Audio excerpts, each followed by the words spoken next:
Pronombres personales. ¿Qué son los pronombres personales? Los pronombres personales son aquellos que suelen referirse a personas, animales u objetos que no tienen contenido léxico. Los pronombres personales se clasifican en primera persona, segunda persona y tercera persona. Del tipo singular tenemos yo, tú, él o ella.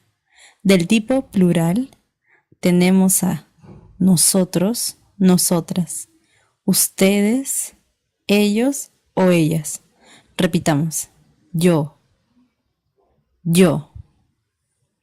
tú, tú, él, ella, él, ella. Nosotros, nosotras.